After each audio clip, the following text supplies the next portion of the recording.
Good afternoon everyone guys. Ako'y nagluluto ng dinner.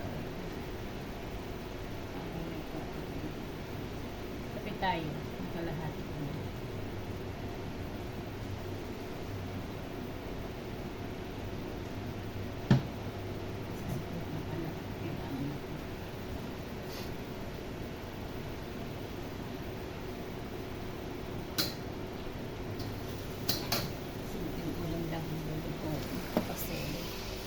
Sarap mo.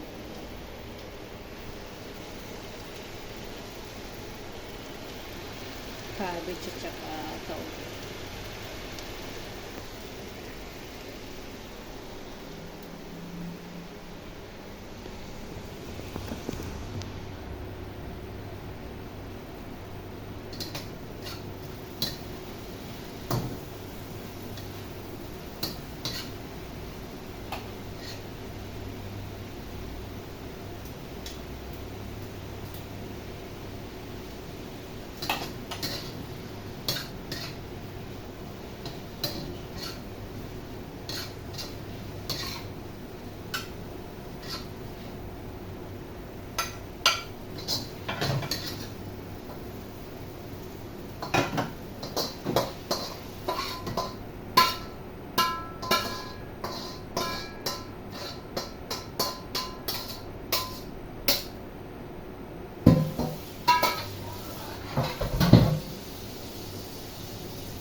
Gulay. Maganda sa katawan ng gulay.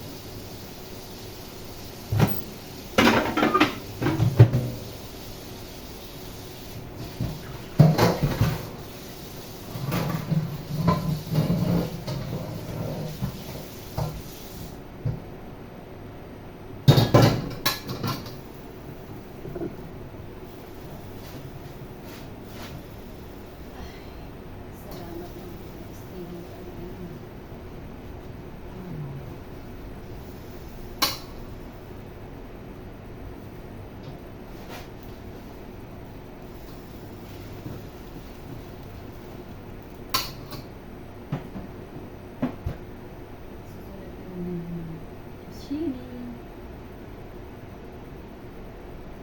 Ano ba yun? Korean.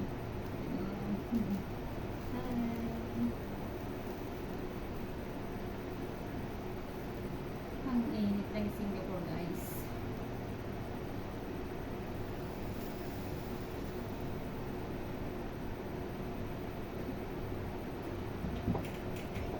Araw-araw nagluluto.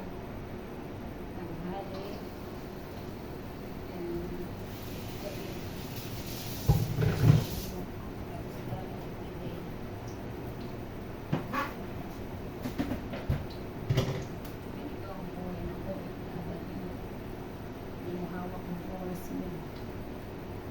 Trabaho ng trabaho.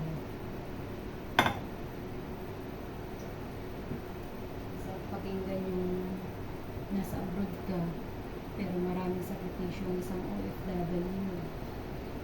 Pag may sakit ka, bahala kang alagaan yung sarili mo. Pag nalulungkot ka, bahala mong alawin yung sarili mo. Pag namimiss mo mga anak mo, pamilya mo, bahala mo rin na aalawin yung sarili mo. Pag may sakit, gagamitin mo yung sarili mo. Kumakain ka mag-isa.